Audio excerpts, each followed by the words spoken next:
Assalamualaikum warahmatullahi wabarakatuh. Alhamdulillah. Nahmaduhu wa nasta'inuhu wa nastahdihi wa nastaghfiruh. Wa na'udzu billahi min syururi anfusina wa min sayyiati a'malina. Man yahdihillah fala mudhillalah wa man yudlil fala hadiyalah. Salatu wassalamu ala rasulina Muhammad wa ala alihi wa ashabihi ajma'in. Tuan-tuan, puan-puan, muslimin, muslimat, para pelajar yang dikasihi sekalian, selamat kita berjumpa sekali lagi dalam kuliah kita Tadabbur Al-Quran pada hari ini, hari Ahad 2 Oktober 2022 bersamaan dengan 5 Rabiul Awal 1444. Kita sekarang berada di bulan Rabiul Awal, bulan kelahiran Nabi kita Muhammad sallallahu alaihi wasallam. Dan bulan ini juga kita sambut, kita memperingati hari kelahiran Nabi sallallahu alaihi wasallam yang dikenali dengan Maulidur Rasul. Dan pada malam ini saya akan cuba untuk sambung pengajian kita atau perbincangan kita mengenai surah Al-Fatihah yang kita pada minggu lepas tu kita berhenti pada minggu lepas dengan beberapa perkara yang saya dah ceritakan tentang surah Al-Fatihah ini. Antaranya ialah surah Al-Fatihah ini pada minggu lepas kita ulang balik. Minggu lepas kita cerita tentang surah ini diturunkan mengikut riwayatnya 2 kali. 1 kali di Mekah dan 1 kali di Madinah. 2 kali surah Al-Fatihah ini. Dan banyak nama-nama surah Al-Fatihah ini, antaranya surah Asy-Syifa, surah Al-Ruqyah, surah Al-A'zam, surah Al-Azim, surah Al-Fatihah, surah Sab'ul Mathani, dan macam-macam surah lagi, macam-macam nama lagi diberikan kepada surah Al-Fatihah ini. Dan surah Fatihah ini juga apa yang kita cerita gitu, mempunyai 7 ayat. 7 ayat, dan walaupun ianya 7 ayat tetapi ia merangkumi keseluruhan Al-Quran, kandungan Al-Quran tu, keseluruhan kandungan Al-Quran. Al-Quran ini dia satu pertamanya dia mencerita dalam kandungan Quran ni cerita tentang akidah. Cerita tentang akidah ada dalam surah Fatihah ni. Yang kedua, cerita tentang ibadah juga ada dalam surah Al-Fatihah ni. Dan yang ketiga, cerita tentang ihsan, akhlak, ataupun orang panggil tasawuf pun ada diceritakan dalam surah Al-Fatihah ini. Surah Al-Fatihah ini juga cerita tentang umat-umat terdahulu pun ada diceritakan. Dalam Quran banyak cerita umat-umat dahulu ada disebut secara umumnya dalam surah Al-Fatihah ini. Apa lagi? Semuanya ada dalam surah Al-Fatihah ini. Cerita tentang Allah, cerita tentang makhluk-makhluknya, cerita tentang rukun iman, tentang Islam, tentang iman, tentang ihsan, semuanya ada dalam surah Al-Fatihah ini. Dan kita akan kupas satu persatu setelah kita baca ayat demi ayat. Dan pada minggu lepas juga saya minta maaf, ada salah sikit fakta yang saya bagi. Saya kata dalam Bismillah, cerita tentang Bismillahirrahmanirrahim, adakah ia itu satu ayat dalam surah Fatihah ataupun bukan.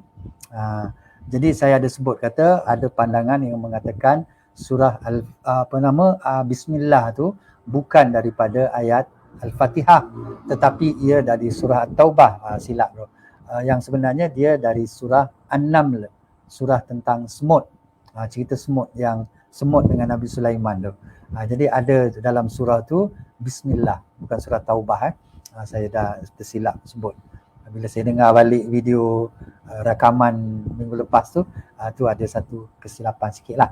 silap. Jadi perbetulkan Bismillah ni ada satu kali disebut dalam surah An-Naml, iaitu surah Semut. Jadi pada malam ni kita nak cerita tentang Bismillahirrahmanirrahim. Ayat yang pertama dalam surah Al-Fatihah ni bagi kita berkeyakinan bahawa Bismillah itu adalah satu ayat daripada surah Al-Fatihah. Ada pandangan lain, biarkanlah pandangan lain tu. Kita tidak tolak, tapi kita ambil pandangan ini. Pandangan Bismillahirrahmanirrahim ialah satu ayat daripada surah Al-Fatihah. Bila kita solat, kita kena baca Bismillah ni. Kalau tak baca Bismillah, solat kita tak sah. Walaupun ada mazhab lain kata tak perlu baca sebab dia bukan Fatihah. Dia terus Alhamdulillahirrabbilalamin. Kita cerita dah minggu lepas. Sekarang ni kita nak cerita tentang Bismillahirrahmanirrahim. Dalam Melayunya ialah dengan nama Allah, Tuhan yang Maha Pemurah lagi Maha Mengasihani. Kita nak ambil tiga, ada di situ. Sebelum kita nak pergi kepada tiga nama Allah, Allah Ar-Rahman Ar-Rahim, kita nak ambil Bismi. Bismi, huruf ba tu maksudnya dengan. Maksudnya dengan. Jadi tiba-tiba ayat ni, satu ayat ni bermula dengan. Satu yang amat pelik lah. Sama pelik. Hanya ada dalam Al-Quran sahaja. Ayat yang bermula dengan. Bermula dengan. Perkataan dengan, iaitu bi. Jadi biasanya bila dengan ni, kalau kita belajar dalam bahasa Melayu, dia adalah sendi kata. Dia adalah sendi kepada kata. Maksudnya dia menghubungkan dua kata, dua patah kata. Ali dengan siapa? Ali dengan Ahmad.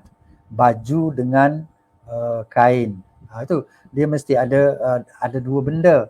Dengan itu sebagai sebagai penyambungnya. Tetapi datang Al-Quran ni terus dengan nama Allah. Dengan nama Allah. Dengan nama Allah. Jadi satu yang sangat pelik lah. Tetapi ada maksud yang tersirat di sebalik dengan nama Allah. Ada ulama yang mengatakan, ulama tafsir mengatakan ada ada di depan tu dengan nama Allah, maksudnya aku mulakan membaca Al-Quran dengan nama Allah. Aku mulakan membaca Al-Quran dengan nama Allah. Jadi ada yang tafsir begitu, ada tafsir macam tu. Lalu ada yang mempertikaikan. Biasalah ulama-ulama ni mereka buat kajian, ada satu pandangan, lalu ada pandangan yang lain. Ada pandangan lain kata, dia kata Al-Quran ini siapa yang baca sebenarnya? Siapa yang baca? Allah yang baca ke kita yang baca? Jadi jawabnya kita yang baca. Allah suruh kita baca. Lalu dia kata kalau Allah suruh kita baca, ayat tadi tu, aku mulakan membaca Al-Quran dengan nama Allah, Tuhan yang Maha Pemurah lagi Maha Mengasihani. Macam tak tepat, dia kata. Jadi kena tambah satu lagi di depan dia. Katakan. Maksudnya ayat ni Allah yang kata. Allah perintahkan Nabi Muhammad, katakan wahai Muhammad, aku mulakan bacaan ini dengan Bismillah, dengan nama Allah. Itu yang agak lebih tepat lah. Dan ayat ni sebenarnya, dah masuk isyak dah. Ayat ni sebenarnya dia nak mengajar kita melakukan apa-apa saja mestilah dengan nama Allah. Allah nak ajar kita nak buat apa saja mestilah dengan nama Allah. Kita nak makan dengan nama Allah. Kita nak minum dengan nama Allah. Kita nak mulakan pengajian kita dengan nama Allah. Kita bangun dari tidur dengan nama Allah. Kita nak tidur dengan nama Allah. Apa saja yang kita lakukan dengan nama Allah. Bila kita melakukan sesuatu, sama ada perkara tu kecil ataupun besar, perkara tu penting ataupun perkara tu tak penting, kita lakukan dengan nama Allah, pasti kita akan mendapat berkatnya. Pasti kita, kalau pekerjaan itu baik, kita akan mendapat ganjaran yang banyak. Tapi kalau kita buat tanpa dengan nama Allah, kita buat dengan kehendak kita, mungkin kehendak kita itu tidak tidak akan diizinkan oleh Allah. Kalau kita lakukan sesuatu dengan kehendak kita, dengan keinginan kita, mungkin kerja yang kita lakukan itu tidak mendapat berkat, tidak mendapat pahala, dan mungkin tidak akan berjaya. Tapi bila kita melakukan sesuatu, kita sebut, kita mengaku bahawa kita lakukan ini dengan nama Allah. Jadi sudah pasti kita mengharapkan Allah memberi restu terhadap kerja yang kita lakukan, dan Allah memberi ganjaran di atas kerja yang baik yang kita lakukan. Itu satu, dengan nama Allah. Dan minggu lepas saya ingat saya ada sebut, dengan ini memberi dua makna. Dua makna. Kalau kita belajar bahasa Arab, kalau belajar bahasa Arab lah, huruf ba baris bawah maksudnya B. B ini maksudnya dengan. Memberi, kalau kita belajar bahasa Arab secara detail, dia memberi maksud, ada 20 maksud. Dengan ni memberi maksud ada 20 maksud. Mungkin lebih. Saya belajar dulu, saya jumpa 20 maksud, 20 makna B itu saja, dengan itu saja. Baru B, kalau waw, wa, kalau min, ila, ada lagi makna-makna yang tersirat dan tersurat. Jadi huruf B, ba sebiji tu, B baris bawah tu memberi dia ada 20 makna, paling kurang 20 makna, mungkin lebih. Tapi kita nak yang dimaksudkan dalam bismillah ini, ataupun perkataan bismillahirrahmanirrahim ini, orang Arab panggil basmalah. Dia panggil basmalah. Basmalah. Jadi bismillahirrahmanirrahim, huruf B di situ memberi dua pengertian secara ringkasnya dalam bismillah ni. Yang pertama, dia panggil B itu dengan maksudnya musahabah. Musahabah ini ialah maksudnya sahabat, macam bersahabat. Memberi maksud, aku lakukan, aku mulakan, aku buat sesuatu dengan nama Allah. Dia memberi maksud mendekatkan diri kita dengan Allah. Mendekatkan diri kita dengan Allah. Itu maksud dia musahabah. Maksudnya kita buat bersama dengan keizinan Allah, bersama dengan restu Allah, bersama dengan apa lagi? Dengan berkat Allah, bersama dengan restu, keizinan dan yang sebagainya. Itulah yang lebih kurang macam tu.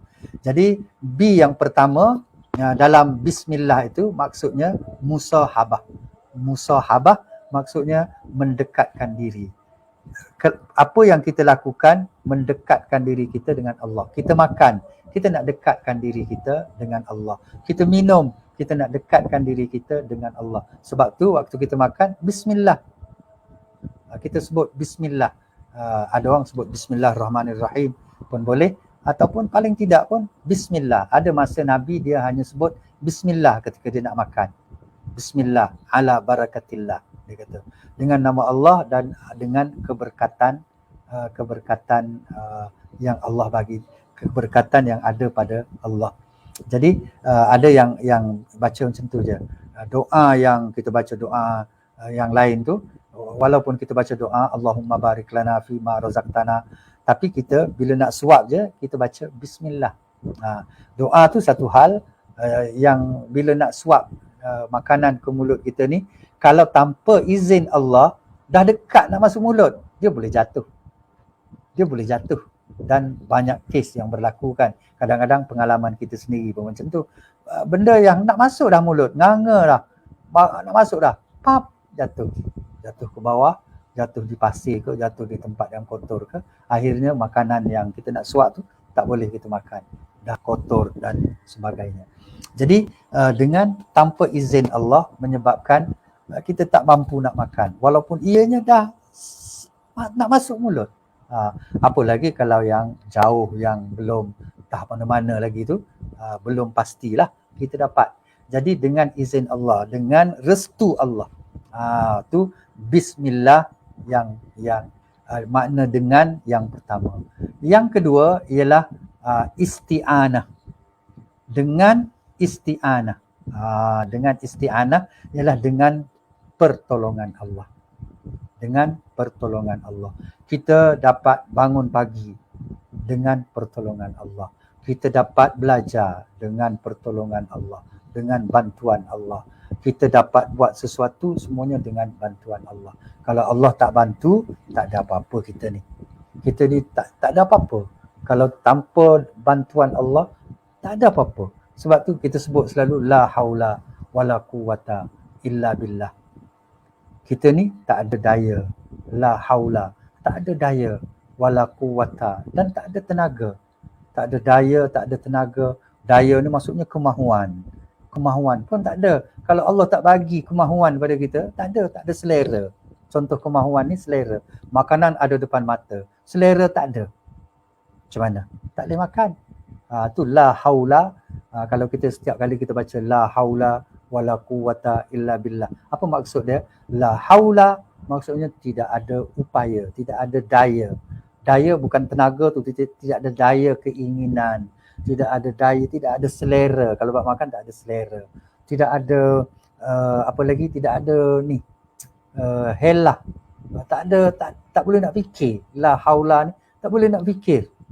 Kalau harapkan kita, memang tak boleh nak fikir. Wala quwata, dan tidak ada kekuatan, tidak ada tenaga, tidak ada semangat, tak ada apa-apa. Illa billah. Itu maksud illa billah, kecuali dengan dengan bantuan, dengan bantuan dan pertolongan Allah. Tu sebab tu kita selalu kena sebut yang ni, la haula wala quwata illa billah. Kalau harapkan kita ni tak ada apa-apa. Tak ada apa-apa pun. Tak ada tenaga, tak ada kuasa, tak ada daya, makanan depan mata, tak ada selera. Selera tu Allah bagi. Nak dapatkan selera, kena sehat. Kalau tak sehat, selera lari. Betul tak? Nak dapatkan selera, hati senang. Kalau hati tengah stres, kalau kita tengah stres, tengah runsing, tengah risau, tengah serabut, memang tak ada selera nak makan. Jadi selera akan datang bila kita tenang. Selera datang bila tenang. Bila tenang nak datang, bila kita tak ada tekanan. Bila kita happy, bila kita rasa gembira. Bila kita berduka, tak ada selera nak makan. Tu jadi la haula wala quwata illa billah. Jadi makna yang kedua, makna pertama tadi ialah musahabah. Kita buat sesuatu dengan tujuannya nak mendekatkan diri kita kepada Allah. Dan yang kedua, dengan bantuan Allah. Okey, itu huruf ba. Bismillah, huruf ba. Kemudian kita pergi kepada Allah. Bismi Allah. Allah ini satu nama yang hanya Allah saja ada nama ni. Orang lain tak ada. Makhluk semua, manusia ke apa semua, haiwan ke apa ke, tak ada yang namanya Allah. Allah ini hanyalah dia sahaja. Dia sahaja. Dan kalau kita belajar bahasa Arab, kita pun tak tahu, orang Arab pun tak tahu daripada kata dasar apakah Allah itu. Sampai sekarang mereka tak boleh buat conclusion, mereka tak boleh buat kesimpulan bahawa perkataan Allah itu, nama Allah itu daripada perkataan apa, daripada asal perkataan apa. Perkataan lain-lain semua ada. Semua perkataan ni ada kata dasarnya. Kata sama, macam Melayu lah, makanan kata dasarnya makan, tidur, itu kata dasar. Ada kata dasar, tetapi Allah tidak ada kata dasar. Tidak ada kata dasar, tak jumpa. Orang tak jumpa cari, sama ada dia tidak ada ataupun orang tak jumpa cari. Pakar bahasa tak jumpa cari apakah kata dasar Allah ini. Allah ini maksudnya, Allah ialah satu zat yang merangkumi kesemua sifat-sifat kesempurnaannya. Bila kita sebut Allah, dalam Allah tu semua sifat-sifat kesempurnaannya yang dengan nama-namanya yang 99 tu. Jadi Allah ni bila sebut Allah, termasuk dalam tu Ar-Razzaq, Tuhan yang maha pemberi rezeki. Ar-Rahman, Tuhan yang maha pemurah. Ar-Rahim, Tuhan yang maha mengasihani. Al-Quddus, Tuhan yang maha suci. Al-Jabbar, Al-Qahhar, Al-Mutakabbir, semua nama-nama tu terrangkum dalam Allah. Jadi bila sebut Allah, maksudnya semua sifat-sifat, semua nama-nama tu duduk dalam tu semua. Umum nama Allah ni ialah nama yang umum, yang paling ni lah, yang paling apa kita kata, yang paling utama. Okey. Lepas tu Allah sebut dia tak cukup, dia tak berhenti setakat tu. Dia kata dengan nama Allah Ar-Rahman. Dia sebut lagi sifat yang kedua, Allah ni Ar-Rahman. Maksud dia yang Maha Pemurah. Yang Maha Pemurah ni apa maksud dia? Yang Maha Pemurah ni ada juga orang kata yang Maha Penyayang. Ada beza sikit je, penyayang dengan Ar-Rahim juga penyayang. Kita nak kenal macam mana, kita buat analogi. Supaya kita dapat bezakan macam mana Ar-Rahman, macam mana Ar-Rahim. Kedua-duanya pemurah, kedua-duanya penyayang, kedua-duanya mengasihani. Kedua-dua nama ni tapi dia ada beza sikit. Okey. Allah ni Maha Kasih, Ar-Rahman, Maha Pemurah, Maha Pengasih. Sebagaimana kalau kita banding, kalau manusia ni ialah seorang ayah. Seorang ayah dia sayang kepada anaknya. Beza dengan seorang ibu sayang pada anaknya. Cara sayang dia berbeza. Bapa ataupun ayah, dia sayang kepada anaknya, dia sanggup melihat anaknya susah. Dia sanggup melihat anaknya susah, bercekang mata, baca buku. Kalau kita belajar, kalau kita duduk rumah kan, ayah relax je, dia tengok kita bersusah payah, kita buat kerja khusus, kita buat mengulang kaji pelajaran, tak tidur malam, dan kita susah berjalan kaki pergi sekolah. Kalau kita sekolah dulu tak ada kenderaan, tak ada motor, tak ada basikal, kita jalan kaki. Ayah masih sanggup melihat kesusahan anak dia. Kenapa? Kerana nak anak dia berjaya di satu hari. Dia nak anak dia berjaya di satu hari, maka dia boleh tengok, dia boleh, itu sayangnya ayah. Dia boleh tengok anaknya lapar, makan, pergi sekolah, duit RM2. RM2 nak beli apa kau RM2? Duit RM2 nak beli apa? Tapi ayah boleh bagi RM2, dia bagi RM2. Dan dia tak ada nangis-nangis, tak ada dia cakap apa, dia bagi RM2, habiskan RM2 tu. Dia sanggup tengok anaknya susah. Ada ayah yang sanggup melihat melepaskan anaknya ke penjara bila anak dia buat satu kesalahan. Tujuan apa? Supaya bila dia masuk penjara, anaknya insaf jadi orang baik selepas tu. Anaknya penagih dadah, dia yang report kat polis, tangkap anak dia. Itu bukan maksudnya dia benci, tapi dia sayang. Begitulah Allah, sifat pemurah Allah Ar-Rahman. Dia bagi kita berbagai-bagai bebanan. Dia suruh kita beribadat, dia suruh kita solat. Ingat senang ke solat? Susah. Kita di Malaysia mungkin kita rasa nak solat tak susah sangat lah. Air ada, tak sejuk, tak panas kan. Biasa pergi dekat paip, air keluar, ambil air sembahyang, pergi solat, masjid ada. Tapi kita bayangkan di tempat-tempat lain, di tempat yang sejuk, yang sepanjang tahun sejuk, mereka nak ambil wuduk dah satu masalah. Menggigil, airnya sejuk, airnya beku. Tapi kewajipan solat sama je dengan kita. Jadi Allah sanggup melihat orang, hamba-hambanya susah, dan dia bagi ujian macam-macam. Dia bagi musibah kepada kita, dia bagi musibah kepada orang yang dia sayang. Dia bukan bagi senang. Kau masuk Islam je kau senang, kau tak kena apa-apa. Mana ada macam tu. Jadi bukan Allah benci kat kita, tapi Allah Ar-Rahman. Sifat Ar-Rahman Allah ini kita boleh nampak dengan pada seorang ayah, walaupun dia tidak sama, tapi macam itulah untuk kita nak nampak macam mana sifat Ar-Rahman ni. Allah Maha Pemurah ialah kita bila kita terima Islam ni, kita jadi orang Islam, kita belajar tak cemerlang sangat, walaupun kita dah habis usaha, tapi banding dengan orang bukan Islam, mereka lagi jauh ke depan, kita duduk di belakang. Lepas tu kita hidup dalam keadaan susah, mak ayah kita susah, Allah sanggup melihatnya. Allah beri itu sebagai ujian kepada kita untuk kita nak tengok, dia nak tengok selepas ni kita berjaya, kita dapat melepasi ujian-ujian itu dengan jayanya. Jadi dia bagi kita puasa, contohnya puasa Bukan senang nak puasa. Kita di Malaysia mungkin pun dah rasa susah sikit.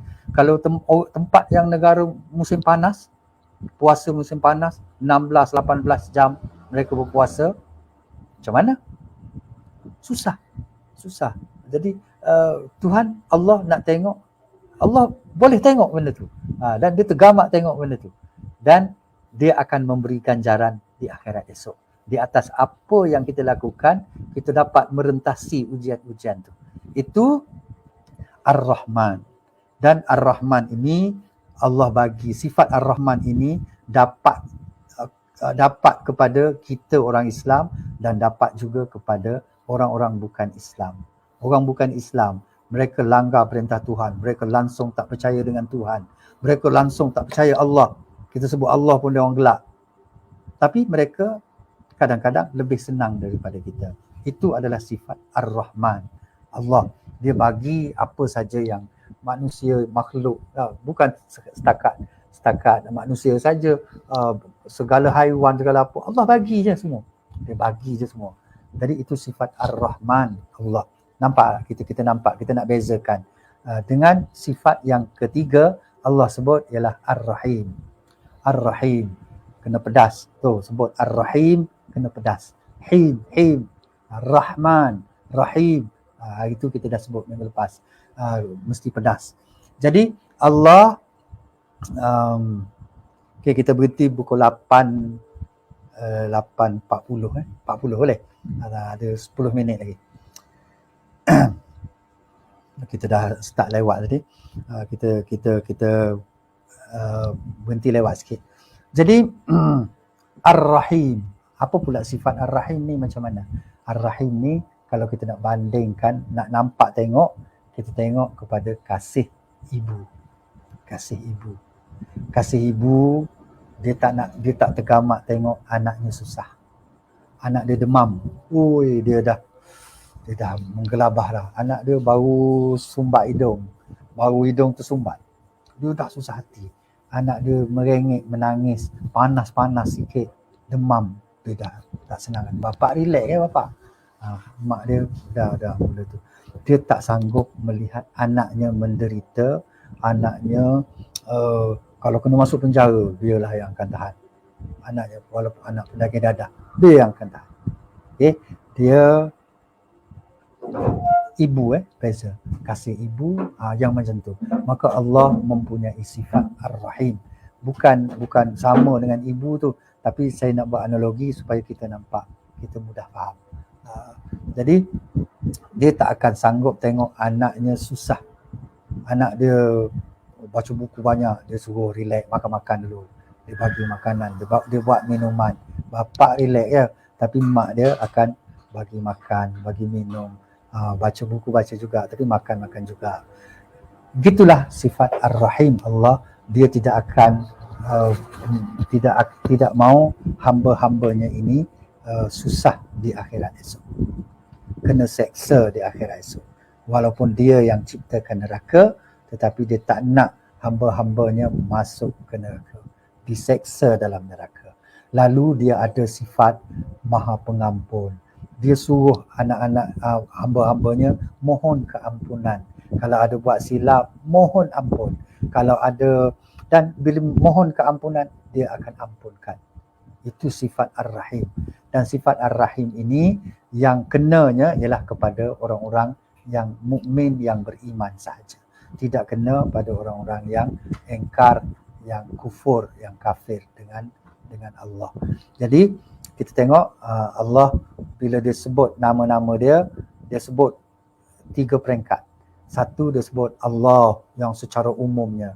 Allah ini mempunyai semua sifat-sifat terrangkum dalam Allah ni, semua sifat-sifat yang kita kata ada 99 nama Allah tu masuk dalam Allah tu. Kemudian dia spesifik sikit sifat Ar-Rahman. Ar-Rahman, satu sifat daripada 99 tu disebut satu sifat Ar-Rahman, tapi walaupun spesifik masih lagi umum. Sifat Ar-Rahman ni kepada seluruh makhluknya. Dan yang ketiga Allah sebut Ar-Rahim, sifat yang sangat spesifik hanya untuk orang-orang beriman sahaja. Tengok susunan Quran. begitu cantik. Kalau manusia yang bikin, dia tak dapat macam tu. Dia tak dapat macam tu. Jadi kita nak tengok keindahan Quran. Walaupun kita tak reti bahasa Arab, kita tak pandai bahasa Arab. Kalau kita pandai bahasa Arab, kita nampak lagi cantik Quran ni. Tapi kalau kita tak pandai bahasa Arab pun, kita boleh nampak lah keindahan Al-Quran itu. Susunannya daripada yang besar kepada yang turun yang spesifik, lebih spesifik. Itu baru 3 sifat Tuhan. Allah sebut 3 je sifat dia. Dalam Bismillahirrahmanirrahim, 3 sifatnya sudah tersusun dengan indah sekali. Tersusun dengan indah. Daripada sifat yang umum, turun kepada sifat yang spesifik. Yang sangat spesifik, iaitu Ar-Rahim. Kasih sayangnya itu hanya untuk orang-orang mukmin. Allah tidak akan sanggup melihat dan tidak akan membiarkan hamba-hamba yang mukmin ini disentuh oleh azab yang dia sendiri cipta. Azab ni Allah yang ciptakan. Neraka Allah yang ciptakan. Seksa kubur Allah yang buat. Tetapi dia tidak akan membenarkan orang-orang yang beriman, orang-orang mukmin merasai azab seksa itu. Jadi sebab tu dia suruh kita mohon ampun, dia suruh kita mohon maaf kalau kita terlanjur, dan dia suruh kita berhati-hati dalam apa saja yang kita nak lakukan. Sebab tu orang yang nak lakukan sesuatu kena sebut bismillah. Bila dia sebut bismillah, dia akan berhati-hati dalam setiap kerja yang dia buat. Supaya kerjanya itu akan seiringan dengan perintah Tuhan, akan seiringan dengan sifat kasih sayang Allah. Nampak? Dengan bismillah saja dia sudah dapat, di situ ada akidahnya. Bismillah saja sudah ada akidahnya, sudah ada akhlaknya, sudah ada ibadahnya, sudah ada segala-galanya. Hanya dalam bismillah saja. Itu baru saya cerita tak sampai setengah jam. Kalau orang yang bijak pandai, ulama-ulama, dia boleh cerita sampai berbulan-bulan bismillah ni. Saya tak pandai lah. Saya boleh cerita dalam setengah jam, 40 minit tu boleh lah kot. Lepas tu habislah. Tapi nak cerita bahawa tengok Al-Quran, tengok surah Al-Fatihah ini. Dengan bismillah saja, kalau kita hayati betul-betul, kita dah dapat mengubah sikap kita, mengubah perangai kita, mengubah pemikiran kita dengan hanya bismillah. Dengan hanya bismillah. Jadi, baru 3:08.30. Oh, ada call tak apa, lepas ni. Siapa call tak tahu. Jadi, itu Bismillahirrahmanirrahim. Okay. Apa lagi dalam Bismillah? Dalam Bismillah ni ada apa? Ada apa lagi ya? Dalam Bismillah ni, nanti kita tengok. Okay. Itulah perbezaan Ar-Rahman dengan Ar-Rahim. Saya rasa kita semua dapat membezakan, walaupun ianya taklah tepat sangatlah, tetapi ia boleh kita faham secara mudah-mudah. Kalau orang kata kenapa Allah ni dia bagi 2 sifat Ar-Rahman, sifat kasih sayang dia. 1 Ar-Rahman, kasih sayang juga. 2 Ar-Rahim, kasih sayang. Ar-Rahman seolah-olah macam kasih sayang seorang bapa.